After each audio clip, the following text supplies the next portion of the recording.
যদি শাহজাহান হয়ে তাজমহল দিতাম। তাজমহল যুগে যুগে মানুষের হৃদয়ে ভালোবাসার নিদর্শন হয়ে থাকবে। আজকে আমি আপনাদের দেখাবো আগ্রার আদলে তৈরি বাংলার তাজমহল। ব্রিটিশ বিরোধী আন্দোলনে আত্ম উৎসর্গকারী ক্ষুদিরাম বসুর ফাঁসির মঞ্চ, বেহুলা লক্ষিন্দরের বাসর ঘর, হিন্দু মুসলিম বৌদ্ধ খ্রিস্টান সবাই মিলে সম্প্রীতির এক আধুনিক গ্রাম, পাখিদের সাথে মানুষের মিতালি, রাজমণি ফিল্ম সিটি, মিশরের পিরামিডের আদলে তৈরি রাজমণি পিরামিড, আগের দিনের রাজা রানীদের মৃতদেহের মমি, শিশুদের জন্য কোন কোন রাইডের ব্যবস্থা আছে এবং আপনাদের নিয়ে হারিয়ে যাব নানা রঙের ফুলের রাজ্যে। তাজমহল ভ্রমণের আমাদের আজকের যাত্রা শুরু হচ্ছে ড্যামরা স্টাফ কোয়ার্টার থেকে। এখান থেকে প্রথমে আমাদের যেতে হবে বড়পা bus stand. Demra staff quarter থেকে বড়পা বাসস্ট্যান্ডের দূরত্ব আনুমানিক 11 কিলোমিটার। যেতে সময় লাগবে 20 থেকে 25 মিনিট। লেগুনা অথবা বাসে করে গেলে জনপ্রতি ভাড়া পড়বে 20 টাকা। আর আপনি যদি অটোরিকশা রিজার্ভ করে যেতে চান প্রকৃতি দেখতে দেখতে, সেক্ষেত্রে আপনাকে ভাড়া গুনতে হবে 70 থেকে 80 টাকা। আমরা দুই ভাই আজকে রওনা হয়েছি অটোরিকশা করে। যেতে যেতে উপভোগ করছি শীতলক্ষ্যার অপার সৌন্দর্য আর গায়ে লাগছে নদীর শীতল বাতাস। তাছাড়া আপনি ঢাকা থেকে তাজমহল যেতে চাইলে কুড়িল বিশ্ব রোড এসে বিআরটিসি বাসে করে ভুলতা গাউসিয়া চলে যাবেন। বিআরটিসি বাসে ভাড়া পড়বে 60 থেকে 65 টাকা।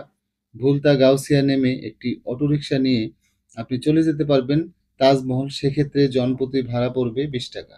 যাদের কাশপুর বাসস্ট্যান্ড থেকে গেলে সুবিধে হয় তারা কিন্তু চাইলে কাশপুর বাসস্ট্যান্ড নেমেও যেতে পারবেন।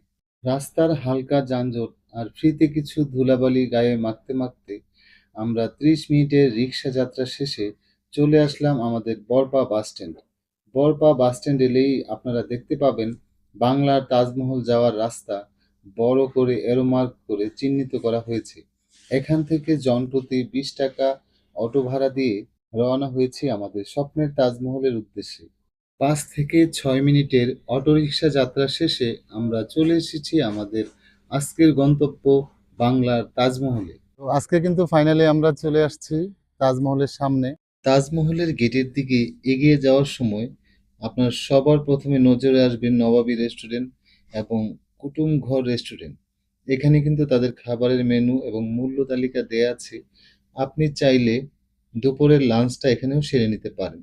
আরেকটু সামনে এগিয়ে গেলে দেখবেন এখানে তাঁতের শাড়ি এবং বাচ্চাদের টুপি ও খেলনা তাজমহল। তাঁতের শাড়ির বেশ কয়েকটা দোকান আপনার চোখে পড়বে। তো আপনি চাইলে কিন্তু সুন্দর দেখে একটা তাঁতের শাড়িও এই সুযোগে কিনে নিতে পারবেন।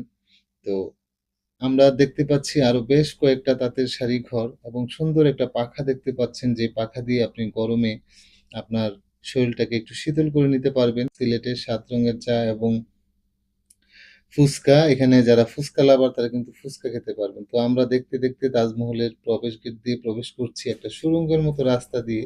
আমরা টিকিট কাউন্টারে চলে আসলাম। তো টিকিট কাউন্টার থেকে আমরা দুইজন দুইটা টিকিট নিয়েছি 200 টাকা করে, 400 টাকা দিয়ে। এখানে বলে রাখা ভালো 5 বছরের নিচে বাচ্চাদের টিকিট প্রয়োজন হয় না এবং প্রাপ্তবয়স্কদের জনপ্রতি 200 টাকা টিকিট। আর এখানে আরেকটা ব্যাপার হচ্ছে এখানে কিন্তু কোনো সাপ্তাহিক ছুটি নেই, প্রতিদিনই খোলা। তো এখানে আমি টিকিট চেক করিয়ে টিকিটের বাকি অংশ দিয়ে দিয়েছে, সেটা কিন্তু আবার আমার রাজমণি পিরামিডে ঢুকতে লাগবে। তো শুরুতেই কিন্তু আপনি দেখতে পাচ্ছেন এখানে শাহজাহান এবং মমতাজ আপনাদের সাদরে গ্রহণ করে নিবে। প্রবেশপথে কিন্তু খুব সুন্দরভাবে লেখা আছে হাসি খুশি প্রবেশ। আমরা কিন্তু তাহলে হাসতে হাসতেই প্রবেশ করব। তাজমহলে প্রবেশ করতেই তাজমহলের অপার সৌন্দর্য আপনাকে মুগ্ধ করে দেবে। তাজমহলের প্রতিটি কোণে সাউন্ড বক্সে মিষ্টি সুরে বাজতে থাকা পুরনো দিনের বাংলা সিনেমার গান আপনাকে ফিরিয়ে নিয়ে যাবে 80-90 দশকে। ঢাকা থেকে মাত্র 30 কিলোমিটার দূরত্বের নারায়ণগঞ্জের সোনারগাঁয়ের প্যারোপো গ্রামের এই বাংলার তাজমহল আপনাকে মনে করিয়ে দেবে সম্রাট শাহজাহানের আগ্রার তাজমহলের কথা। চিত্র পরিচালক আহসানুল্লাহ মনি 2003 সালে এই বাংলার তাজমহলের নির্মাণ কাজ শুরু করেন এবং 2008 সালে এই নির্মাণ কাজ শেষ করে জনসাধারণের জন্য এই তাজমহলটি উন্মুক্ত করে দেন। তাজমহলের চার কোণায় চারটি উঁচু মিনার যেন তাজমহলের সৌন্দর্যকে আরো বহুগুণ বাড়িয়ে দিয়েছে। চিত্র পরিচালক আহসানুল্লাহ মনি তার এই বাংলার তাজমহল নির্মাণ কাজ শুরু করার পূর্বেই তার দক্ষ নির্মাণ দলকে নিয়ে তিনি আগ্রার তাজমহলে গমন করেন এবং সেখান থেকে সূক্ষ্ম পরিদর্শন শেষে বাংলাদেশে এসে নির্মাণ কাজ শুরু করেন, যাতে করে বাংলার তাজমহলটা হুবহু আগ্রার তাজমহলের মতো হয়। তো আপনারা দেখতে পাচ্ছেন এইটা কিন্তু ঠিক আগ্রার তাজমহলের আদলেই তৈরি করা। এটা কিন্তু চার কোণায়, দেখুন চার কোণায় কিন্তু চারটা মিনার করা হয়েছে, বিশাল সুবিশাল মিনার করা হয়েছে, চার কোণায় চারটা। এই যে আমার পিছনে দেখতে পাচ্ছেন, এই যে আরেকটা মিনার, ওই পাশটাতে ঠিক কর্নারে আরেকটা মিনার, যদি আপনাদের আমি দেখাই। তো যুগে যুগে ভালোবাসার নিদর্শন কিন্তু তাজমহল, যে নিদর্শন দেখিয়েছিলেন সম্রাট শাহজাহান, যেটা সপ্তম আশ্চর্যের একটা আশ্চর্য ছিল, সেই সেটার আদলেই কিন্তু আমাদের আহসানুল্লাহ মনি তিনি কিন্তু এই তাজমহল তৈরি করেছেন। আহসানুল্লাহ মনি এবং তার স্ত্রীর জন্য কিন্তু এখানে নির্ধারিত করা আছে তাদের সমাধিস্থল। তাদের মৃত্যুর পরে কিন্তু এখানেই তাদের সমাহিত করা হবে। তো তার এই চিন্তাধারা খুব সুন্দর, যে বাংলার সাধারণ মানুষ আগ্রা গিয়ে তাজমহল দেখতে পারবে না, তো তারা যেন এই নারায়ণগঞ্জের সোনারগাঁতেই তাদের সেই তাজমহল দেখার স্বাদ পূর্ণ করতে পারে, তার জন্যই কিন্তু তিনি এই উদ্যোগটা নিয়েছেন। তাজমহল দেখা শেষ করে এখন আমি আপনাদের নিয়ে যাচ্ছি রাজমণি পিরামিডে। আমরা কিন্তু রাজমণি পিরামিডে চলে এসেছি। তো এখানে ওখান থেকে যে আমরা টিকিটটা করেছিলাম, এই টিকিটটা কিন্তু এখানে শো করতে হবে, তাহলে আমরা প্রবেশ করতে পারবো। আসসালামু আলাইকুম, কেমন আছেন? ভালো। কি কি দেখতে পারবো আমরা এটার ভিতরে? এটাতে ভিতরে আপনার এখানে যা কিছু লেখা আছে সবকিছু দেখতে পাবেন। সবকিছু দেখতে পাবো? ধন্যবাদ। আচ্ছা, ধন্যবাদ। গেটে প্রবেশ করতেই কিন্তু এখানে সুন্দরী রমণী আপনাকে মালা দিয়ে বরণ করে নেবে। এখানে বাচ্চাদের বিভিন্ন রাইড আছে, আপনারা চাইলে কিন্তু আপনাদের আদরের সোনামণিদের এখানে রাইডে চড়াতে পারবেন। বেশ কয়েকটা রাইড কিন্তু এখানে আমরা দেখতে পাচ্ছি। ফুলে ফুলে আপনাকে স্বাগতম জানানো হবে রাজমণি পিরামিডে। তো এখানে পিরামিড দেখার চেয়ে আমার কাছে বেশি আকর্ষণীয় লাগছে, এখানে সারি সারি ফুলের গেট করা আছে, ফুল গাছ দিয়ে। অনেক সুন্দর একটা পরিবেশ। আপনাদের যদি একটু দেখাই, ফুল ও ফল দেখিলে অসুখ ভালো হয়। আসলে প্রকৃতি দেখলে কিন্তু এমনিতেই মন ভালো হয়ে যায়। আর যদি আপনার মন ভালো থাকে, তো আপনার অসুখ বিসুখ সবকিছুই ভালো হয়ে যাবে। কি সুন্দর দৃশ্য, কি সুন্দর ফুলের সমারোহ। যারা ফুল ভালোবাসেন তারা কিন্তু অবশ্যই এই রাজমণি পিরামিডে আসবেন। ফুল দিয়ে আপনাকে স্বাগত জানানো হবে। ফুলের ভালোবাসায় কিন্তু আপনি সিক্ত হয়ে যাবেন। ভিতরে আমরা দেখতে পাচ্ছি এখানে ক্ষুদিরামের ফাঁসির মঞ্চ। ব্রিটিশ সৈন্যরা যে ঘোড়ায় করে তাকে পাহারা দিয়ে কিন্তু এই মঞ্চের দিকে নিয়ে আসছে, সৈন্যরা হাতে অস্ত্র নিয়ে।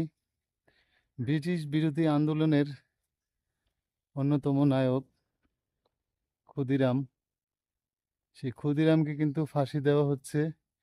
যেভাবে ফাঁসি দেওয়া হয়েছিল ঠিক তার আদলে এই ফাঁসির মঞ্চটা তৈরি করা হয়েছে।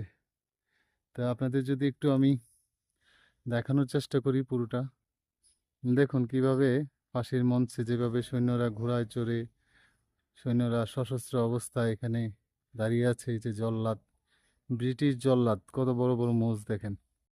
এখন আমরা আপনাদের নিয়ে যাচ্ছি রাজমণি ফিল্ম সিটিতে। এখানে বেহুলার বাসরঘর, মনসামঙ্গল, নদের চাঁদ কুমির, আধুনিক গ্রাম, গাজীপুর, ভাওয়ার রাজার বাড়ি, অনেক কিছু আমরা দেখতে পাবো। আমরা প্রবেশ করছি ভিতরে। তো প্রথমেই আমরা বেহুলার বাসরঘর দেখতে পাচ্ছি, যে রূপকথার একটা গল্প আছে, বেহুলা লক্ষিন্দরের বাসরঘর। সেই বাসরঘরের আদলে কিন্তু এই বাসরঘরটা সাজানো হয়েছে, যেখানে বাসর রাতে লক্ষিন্দরকে সাপে কেটেছিল, সেই সাপটাও কিন্তু বিশাল একটা সাপ এখানে আমরা দেখতে পাচ্ছি। তো এই রূপকথার আদলে অনেক সুন্দর করে একটা বাসরঘর সাজানো হয়েছে, বেহুলা লক্ষিন্দরের বাসরঘর। মনসা মঙ্গলের সামনে বেহুলার হাতে লক্ষিন্দরের লাশ। এই মনসা মঙ্গলই কিন্তু সাপ দ্বারা লক্ষিন্দরকে দংশন করিয়েছিল। নদের চাঁদ কুমির মাগুরার একটি লোকবিশ্বাসের গল্প, যেখানে চাঁদ কুমির কুমির থেকে আর মানুষ হয়ে ফিরতে পারেননি তার স্ত্রীর ভুলের কারণে। এখানে একটা আধুনিক গ্রাম বানানো হয়েছে। প্রথমে মুসলমান বাড়ি, তারপরে রাখা হয়েছে হিন্দু বাড়ি, তারপরে রাখা হয়েছে বৌদ্ধ বাড়ি, তারপরে এখানে কিন্তু একটা খ্রিস্টান বাড়ি। একটা আধুনিক গ্রাম, সব ধর্মের মানুষের এখানে কিন্তু সহ অবস্থান। চিত্র পরিচালক আহসানুল্লাহ মনি এখানে কিন্তু তিনি একটা সম্প্রীতির বার্তা দিয়েছেন। সেটা হচ্ছে এখানে হিন্দু বাড়ি, বৌদ্ধ বাড়ি, খ্রিস্টান বাড়ি, মুসলমান বাড়ি, সব বাড়ি একসাথে একটা আধুনিক গ্রাম।